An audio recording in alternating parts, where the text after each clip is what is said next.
आज हम बात करने जा रहे हैं हमारे एक इंपॉर्टेंट कॉन्सेप्ट की जिसका नाम है डायमेंशन। और इस चैप्टर के अंदर डायमेंशनल एनालिसिस बहुत इंपॉर्टेंट है, डायमेंशनल एनालिसिस। लेकिन डायमेंशन को सीखने से पहले हम पुराने लेक्चर्स की कुछ बात कर लेते हैं। तो पुराने लेक्चर में हमने बात करी थी यूनिट की। तो यूनिट एक प्रकार से हम खुद बनाते हैं और यूनिट को या किसी भी फिजिकल क्वांटिटी को मेजर करने के लिए हम उसको किसी यूनिट में लेते हैं। फिर हमने आपको ये बताया था कि यूनिट को कैसे कन्वर्ट किया जाता है, यूनिट में क्या होता है। यूनिट में अगर हम बात करें तो एक फिजिकल क्वांटिटी दो चीज़ों के ऊपर डिपेंड करती है, जिसका नाम है एक न्यूमेरिकल वैल्यू और एक होती है यूनिट। अगर न्यूमेरिकल वैल्यू की बात करें तो न्यूमेरिकल वैल्यू इन्वर्सली प्रोपोर्शनल होती है यूनिट की। अगर यूनिट बढ़ेगी तो न्यूमेरिकल वैल्यू घटेगी और अगर यूनिट कम होगी तो न्यूमेरिकल वैल्यू बढ़ेगी, जिसमें हमने कन्वर्जन भी बताया था और एक क्वेश्चन भी करा था बहुत खूबसूरत सा। आज हम डिस्कस करने जा रहे हैं डायमेंशंस। लेकिन डायमेंशन से पहले मैं आपसे बात करने जा रहा हूं कि हमारे पास कितनी फंडामेंटल क्वांटिटीज हैं।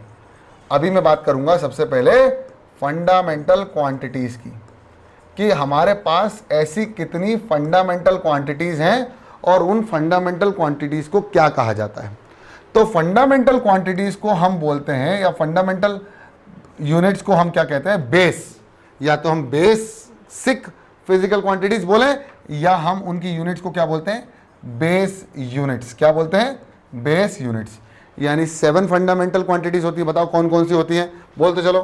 पहला होता है मास, दूसरा क्या होता है लेंथ, तीसरा क्या होता है टाइम, दूसरा क्या होता है लेंथ और तीसरा क्या होता है टाइम, तीसरा होता है सर टाइम, चौथा क्या होता है जरा बताओ सर, फोर्थ होता है टेम्परेचर।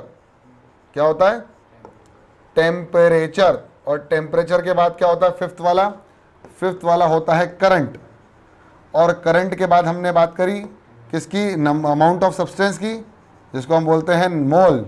तो ये हो गया अमाउंट ऑफ सब्सटेंस। और इसके बाद हम बात करते हैं मोल की, यानी अमाउंट ऑफ सब्सटेंस मतलब मोल्स में हम कैलकुलेट करते हैं। और इसके बाद है ल्यूमिनस इंटेंसिटी। तो आखिर है ल्यूमिनस इंटेंसिटी, जिसका हम इस्तेमाल बिल्कुल नहीं करेंगे, चाहे वो हमारी 12th क्लास हो या 11th क्लास हो। ल्यूमिनस इंटेंसिटी की जो यूनिट होती है उसको क्या बोलते हैं, कैंडेला। नंबर ऑफ मोल्स की होती है मोल, करंट की होती है एम्पियर, टेम्परेचर की होती है केल्विन, टाइम की होती है सेकेंड्स, लेंथ की यूनिट क्या होती है जल्दी बताओ, लेंथ की होती है मीटर, मास की होती है केजी। तो ये हमारे पास 7 बेस क्वांटिटीज हैं और उनकी कुछ बेस यूनिट्स हैं। ठीक है, अब हमने इसके पहले एक चीज और डिस्कस कर चुके हैं कि ऑल द फिजिकल क्वांटिटीज, क्या बोल रहा हूं मैं, ऑल द फिजिकल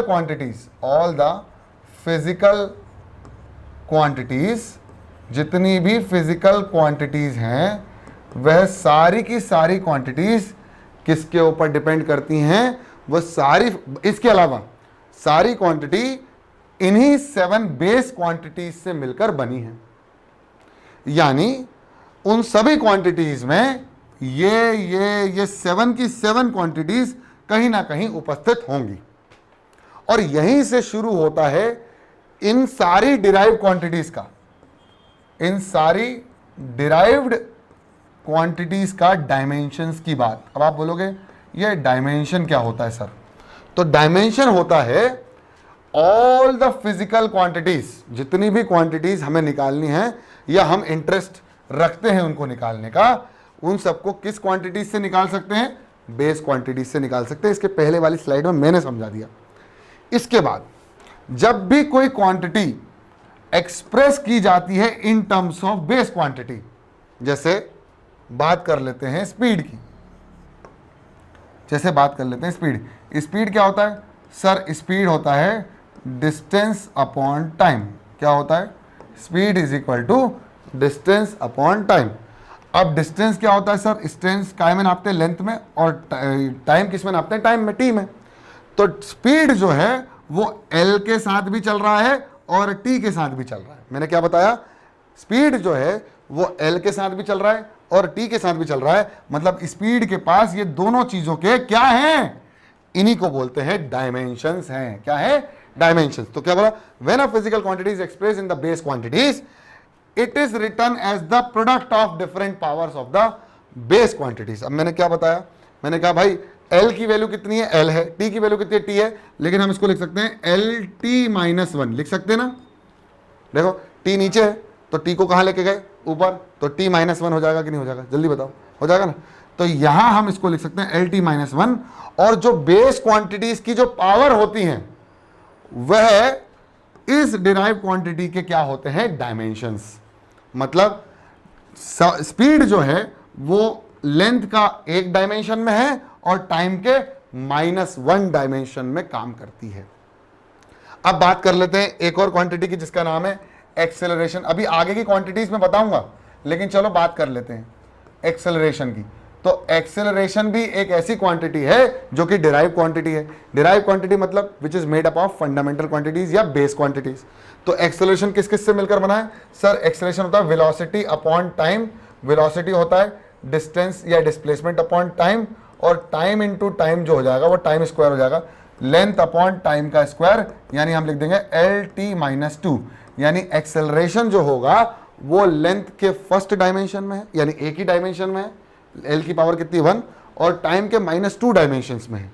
इसका मतलब ये हुआ कि ये जो पावर होती हैं बेस क्वांटिटीज की, उन्हीं को क्या कहा जाता है, dimension. When a quantity is expressed in the terms of base quantities, तो उनकी जो पावर को लिखा जाता है the product of different powers of the base quantities. और इसी क्वांटिटीज को जब हम लिख देते हैं in terms of power exponent, तो उसी को क्या बोला जाता है, the dimension of the quantity, और वही उसके डायमेंशंस होते हैं। जैसे फॉर एग्जाम्पल अगर हम बात करें, अभी हम बात करेंगे डायमेंशनल फॉर्मूले की, तो इसके पहले डायमेंशनल फॉर्मूला क्या होता है, यही LT-1 जो मैंने अभी बताया ना। तो ये बोल रहा भाई ये काइनेटिक एनर्जी है हमारे पास। काइनेटिक एनर्जी क्या होती है, काइनेटिक एनर्जी होती है ½ × m × v², जहां m क्या है, मास, और v क्या है, वेलोसिटी। तो ये जो काइनेटिक एनर्जी या एनर्जी आएगी उसका डायमेंशनल फॉर्मूला क्या बनेगा, तो डायमेंशनल फॉर्मूला अभी ये जो बनाया है ना, इसी को हम बोलते हैं डायमेंशनल, क्या बोलते हैं, डायमेंशनल फॉर्मूला। क्या बोलते हैं मेरे प्यारे बच्चों, डायमेंशनल फॉर्मूला। और अगर मैं कहूं डायमेंशंस, तो मैं कहूंगा एक्सेलरेशन जो होगा वो मास, लेंथ और टाइम के डायमेंशन में किस तरह से है, 0, 1 और -2, जिसमें m, l और t के फॉर्म में लिखते हैं। इसको MLT के फॉर्म में लिखते हैं। m मतलब मास, l मतलब लेंथ, टाइम मतलब t मतलब टाइम। तो m का तो कोई डायमेंशन है ही नहीं, तो इसको क्या बोलेंगे, 0 डायमेंशन ऑफ मास। लेंथ का डायमेंशन कितना, 1, और टाइम का डायमेंशन कितना, -2 डायमेंशन में क्या करती है, एक्सेलरेशन काम करती है। तो उसी को हम क्या बोलते हैं, डायमेंशनल फॉर्मूला। तो देखो किसी भी न्यूमरल क्वांटिटी का कोई भी डायमेंशन नहीं होता, तो इट इज डायमेंशनलेस। मास का होता है m, वेलोसिटी का क्या होगा, डिस्प्लेसमेंट अपॉन टाइम का होल स्क्वायर। तो m डिस्प्लेसमेंट किस में नापते हैं, l में, और ये काय में नापेंगे, t में, उसका होल स्क्वायर। तो इस जगह m का स्क्वायर, l का स्क्वायर, t का स्क्वायर, t ऊपर आएगा, तो हम लिख सकते हैं E = ml² T-2, और जो एनर्जी यानी काइनेटिक एनर्जी के डायमेंशंस होंगे, द डायमेंशंस या मैं कहूं dimensions of kinetic energy are 1, 2, -2 in MLT। इसको कहा जाता है डायमेंशनल फॉर्मूला, और इसको कहा जाता है डायमेंशंस। इसको क्या कहा जाता है, डायमेंशनल फॉर्मूला, और इसको क्या कहा जाएगा, डायमेंशंस। ऐसे ही अगर मैं डायमेंशंस और डायमेंशनल फॉर्मूला निकालूं एरिया का, तो मैं किसकी बात कर लेता हूं, चलो एक रेक्टेंगल की बात कर लेते हैं। हमारे पास एक रेक्टेंगल है, तो रेक्टेंगल का एक होता है लेंथ और एक होता है ब्रेथ। अब लेंथ को ब्रेथ से जब मल्टीप्लाई कर दे तो क्या मिलता है, एरिया। यानी area = length into breath. Length को नापा जाता है लेंथ में, ब्रेथ को भी नापा जाता है लेंथ में। तो हम इसको रख सकते हैं L का स्क्वायर, यानी डायमेंशनल फॉर्मूला तो L स्क्वायर है, या इसको एक और तरीके से रिप्रेजेंट कर सकते हैं m0 L² और T0। तो ये हो गया MLT के फॉर्म में, यानी द डायमेंशंस ऑफ, क्या लिखेंगे हम, dimensions of area, dimensions of area are, बोलो 0,2,0 इन MLT. The dimensions of area are 0,2,0 in MLT. ऐसे ही अगर हम बात करें वॉल्यूम की, तो वॉल्यूम किसका होगा सर? वॉल्यूम होगा हमारे क्यूबॉइड का। चलो क्यूबॉइड का वॉल्यूम ले लेते हैं। तो ये हमारे पास एक क्यूबॉइड है, इस क्यूबॉइड का होता है length into breadth into height. तो वॉल्यूम का फॉर्मूला क्या बनता है? Volume is equal to length into breadth into height. Length की वैल्यू लेंथ में नापी जाएगी, ब्रेथ की वैल्यू लेंथ में नापी जाएगी, हाइट की वैल्यू भी लेंथ में नापी जाएगी। यह आ जाएगा L की पावर 3, या मैं कहूँ M की पावर 0, L की पावर 3, T की पावर 0 इन MLT। क्या लिखेंगे? The dimensions of volume, dimensions of volume, the dimensions of volume are, बताओ 0,3,0 इन MLT। और बेटा ये जो है ना, ये इसको हम बोलते हैं डायमेंशनल फॉर्मूला। या तो L की पावर 3 लिख दो, या M की पावर 0, L की पावर 3, T की पावर 0 लिख दो, कोई फर्क नहीं पड़ता। ठीक है। अगला सवाल है स्पीड। तो मैंने बताया ही था, स्पीड होता है डिस्टेंस अपॉन टाइम, या डिस्प्लेसमेंट अपॉन टाइम होता है वेलोसिटी। तो दोनों का सेम डायमेंशन होगा। तो हम बात कर लेते हैं स्पीड का। तो स्पीड का क्या होता है? Distance upon time. डिस्टेंस काय में नापा जाता है? एक लेंथ है, टाइम काय में जाएगा? टी में। तो हम लिखेंगे LT-1, या फिर हम लिखेंगे M0 LT-1। तो M की वैल्यू 0, M की पावर 0, L की पावर 1, T की पावर -1। तो हम बोल देंगे डायमेंशंस ऑफ, क्या बोलेंगे? Dimensions of speed are 0,1,-1 in MLT। ठीक, समझ में आ गया? बहुत बढ़िया। नेक्स्ट है एक्सेलरेशन। अभी बताया था इसके पहले LT-2 होता है, तो लिख लेते हैं एक्सेलरेशन। एक्सेलरेशन का क्या होगा डायमेंशन? एक्सेलरेशन होगा change in velocity with respect to time. तो ये भी आएगी V अपॉन T आ जाएगा। V की वैल्यू कितनी आएगी भाई? V की वैल्यू होगी डिस्टेंस अपॉन टाइम या डिस्प्लेसमेंट अपॉन टाइम। तो displacement upon time into time, ये हो जाएगा डिस्प्लेसमेंट अपॉन टाइम का स्क्वायर।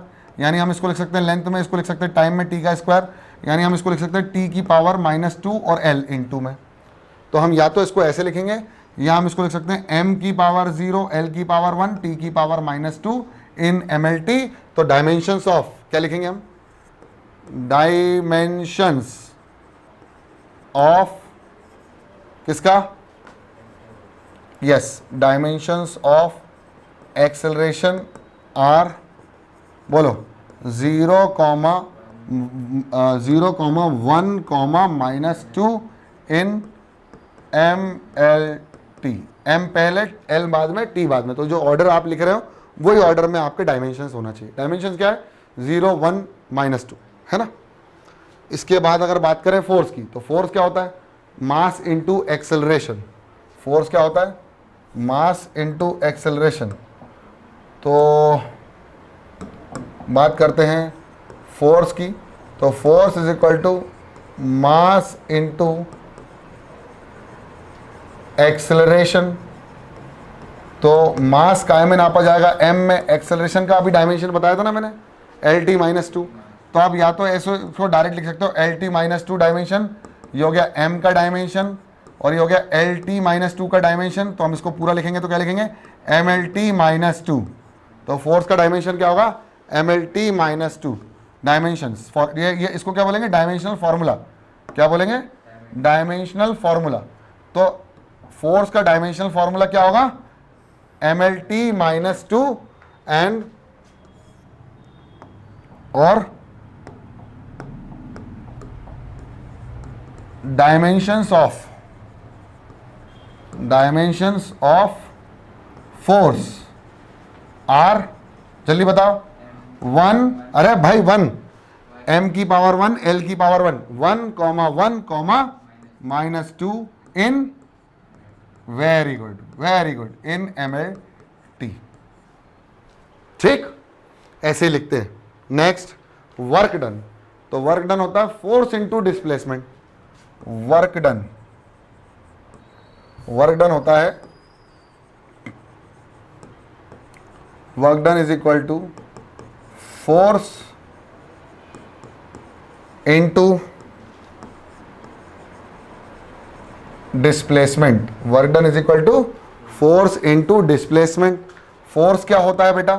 फोर्स होता है mlt-2। देखो पता चलते आ रहा है ना। और डिस्प्लेसमेंट काय में नापेंगे? एल में। तो ये हो जाएगा m इंटू एल की पावर 2 t की पावर -2। तो आंसर आएगा डायमेंशंस ऑफ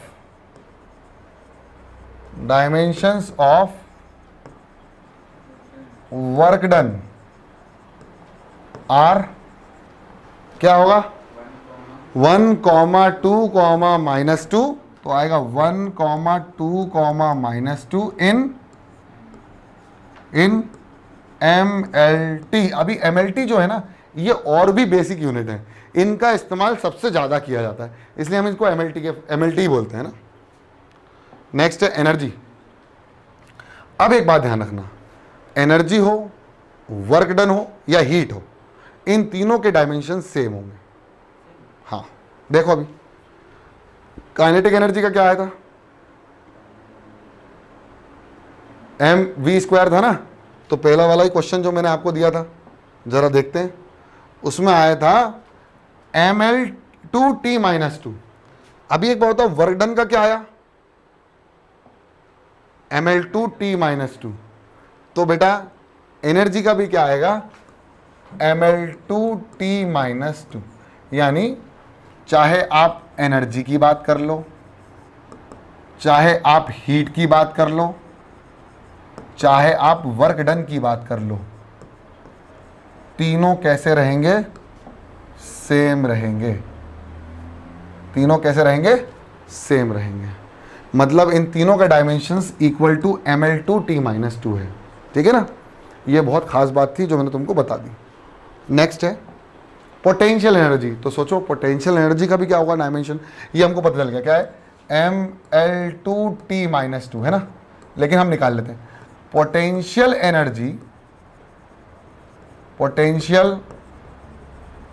एनर्जी बराबर किसके होगा? जरा बताओ। पोटेंशियल एनर्जी होगा m into g into h. बोलो हाँ या ना। Mass into gravity, acceleration due to gravity into h यानी हाइट। तो m मास, ग्रेविटी का क्या होगा? एक्सेलरेशन lt-2, और हाइट कितना होगा? l। तो देखो ध्यान से देखो, m खाली l की पावर 2 t-2। ले भाई, तो इसका डायमेंशन भी सेम ही है। जितनी भी एनर्जी है उन सब के डायमेंशन क्या होंगे? ml2t-2। तो potential energy,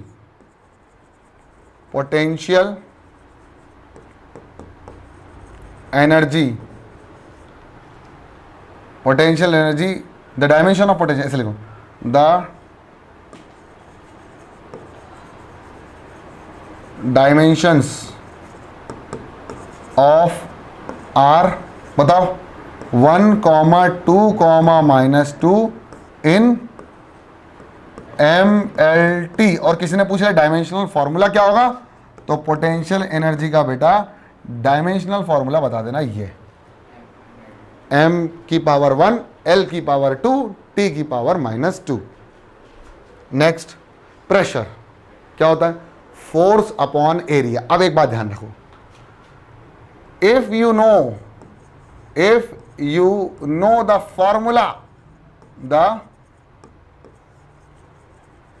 formula of any physical quantity, then you can find dimensional formula and dimensions. You can find dimensional formula